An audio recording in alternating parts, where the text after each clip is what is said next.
የሀገራችን ወቅታዊ ሁኔታ ከድጡ ወደ ማጡ እየሄደ ይገኛል። እንደ ማህበረሰብ የገባንበት የሞራል ልዕልና አጠያያቂ ሆኗል። የሰው ስቃይ የሚያስደስተው የጭካኔ በትር ለማንሳት ወደ ኋላ የማይል የግዚር ውዱን ፍጡር የሆነውን አምሳሉን ለመግደል የቀለለው ሰው መበራከቱ በእጅጉ ሊያሳስበን የሚገባ አንኳር አጀንዳ ነው። ከአሟሟቱ ሞቱ እንዲሉ አሁን የሚወጡ የግድያ ቪዲዮዎች አሳሳቢ ሆነዋል። በቅርቡ ፋኖ ናቸው ተብለው በመንግስት ኃይሎች እስከተረሸኑት ሶስቱ ወጣቶች እስከ ሰሞኑ ሌላኛው የግድያ ቪዲዮ ያጠነጠነ ቪዲዮ አዘጋጅተናል። ይህ በታጠቁ አካላት የሚደረግ ግድያን የሚያሳይ ሙሉ ቪዲዮ እጃችን ገብቷል። የዩቲዩብ ህግ ስለማይፈቅድልን ከስር ባስቀመጥነው ቴሌግራም ቻናል ላይ አስቀምጠንላችኋል። በተጨማሪም ከሰሞኑ በየክፍለ ሀገሩ የሚደረገው አፈሳ አብዛኞቻችንን ለስጋት የጣለ መሆኑ እሙን ነው። ይህ ተግባር በመንግስት ሰራዊትም ጭምር ተቃውሞ አስነስቷል። ወጣቱን ተፋተው እንጂ አፈሳኮ ተሳቀቀ እንዴ! በአገሩ ሰርቶ ካልበላ በሰላም ወጥቶ ካልገባ የታባቱ ሄዶ ሰርቶ ይብላ። ይህ በተለይ በወጣቱ ዘንድ በርካታ ተቃውሞ በማስነሳትም ላይ ይገኛል። መታፈሱ ይሁንሽ ችግር የለውም፣ ለሀገራችን አይደል እንዋጋው ችግር የለውም። ግን ለምንድነው ድሃ ብቻ የሚታፈሰው? ለምንድነው መኪና እየነዳ ያለውን ሰውዬ አስወርደ አፍሰ ውትድርና ማትወስዱ?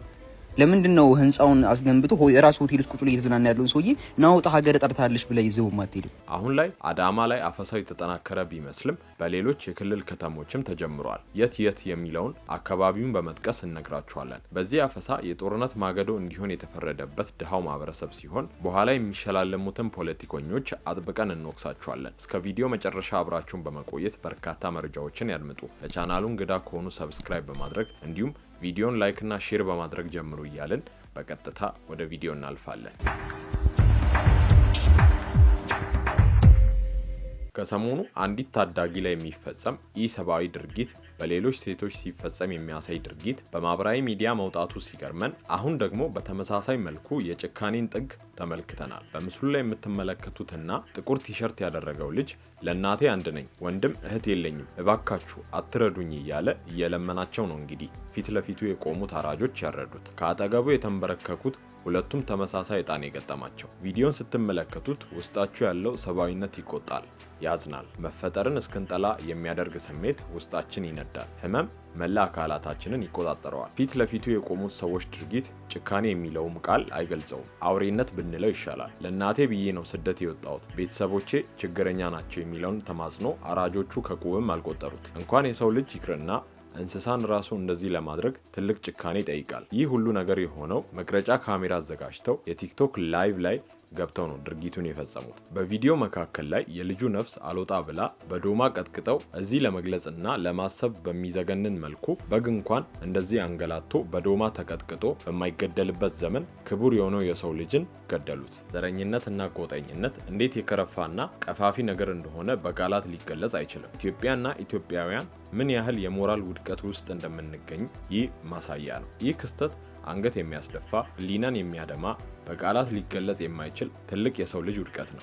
አእምሮ በዘረኝነትና በጎጠኝነት የደነዘዘው ሰው ከአውሬ በላይ አስፈሪ ሊሆን እንደሚችል ይህ ከሰሞኑ የወጣው ቪዲዮ ማሳያ ነው። በሌላ በኩል የወጣቱን ትውልድ ተስፋ ያጨለመው አስገዳጅ የጦርነት ምልመላና አፈሳ በአሁኑ ወቅት እጅግ መነጋገሪያ የሆነ ጉዳይ ሆኗል። ወጣትነት የሀገር ግንባታ ጉልበት እንጂ የፖለቲካና የጦርነት እራት መሆን የለበትም የሚሉ የተቃውሞ ድምጾች ከዚህም ከዚያም እየተሰሙ ይገኛሉ። በኢትዮጵያ በብዙ አካባቢዎች ከቅርብ ጊዜ ወዲህ ከመንግስትም ከተቃራኒ ተፋላሚ ኃይሎችም እየተበራከተ የመጣውና ለጦርነት አስገዳጅ ምልመላ ወይንም አፈሳ ተብሎ የሚፈጸመው የወጣቶች መያዝ የሀገሪቱ ማህበራዊና ኢኮኖሚያዊ መሰረት በጽኑ የሚያናጋ አደገኛ መንገድ ነው።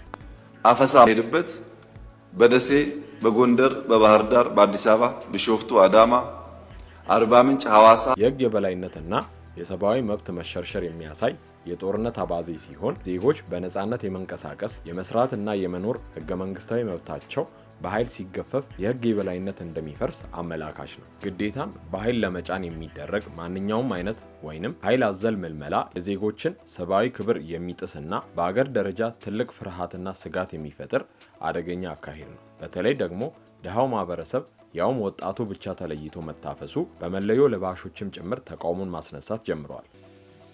ወጣቱን ተፋተው እንጂ አፈሳኮ ተሳቀቀ እንዴ! በአገሩ ሰርቶ ካልበላ በሰላም ወጥቶ ካልገባ የታባቱ ሄዶ ሰርቶ ይብላ።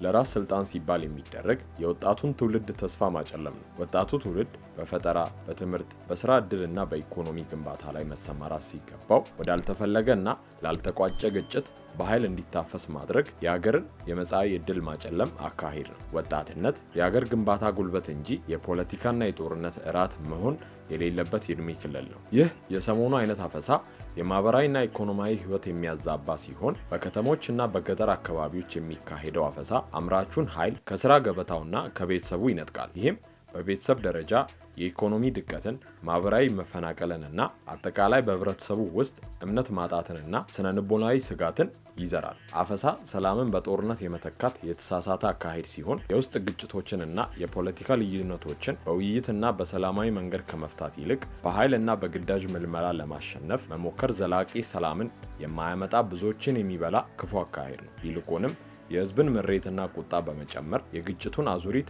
ያራዘመዋል። በኢትዮጵያ በተለያዩ ከተሞች የወጣቶች አፈሳና እገታ በእጥፍ የጨመረ ሲሆን የታገቱትን ለማስለቀቅ እስከ 50 ሺህ ብር ጉቦ እየተጠየቀ መሆኑ ተነግሯል። በኢትዮጵያ የተለያዩ የሀገሪቱ ከተሞች ወጣቶችን በጸጥታ ኃይሎችና አብዛኞቹ ታርጋ የሌላቸው ባልታወቁ መኪኖች አፍሶ የመውሰድ እንዲሁም ቤተሰቦቻቸውን ከፍተኛ የገንዘብ የመጠየቅ ድርጊቶች እየተፈጸሙ መሆኑ በማህበራዊ ሚዲያ ላይ አነጋጋሪ ጉዳይ ሆኗል። በተለይም በአዳማ ከተማ ታፍሰው የተወሰዱ ወጣቶችን ለማስፈታት ቤተሰቦቻቸው ከ50 ሺህ እስከ 100 ሺህ ብር እንዲከፍሉ መገደዳቸው የተገለጸ ሲሆን ይህ ህገወጥ የገንዘብ መቀበያ ስልትና በመንግስት አካላት የሚከናወነው እንቅስቃሴ ግልጽ ባልሆነ መንገድና አሰራር አለመገለጹ በህብረተሰቡ ዘንድ ከፍተኛ ስጋት ደቅኗል።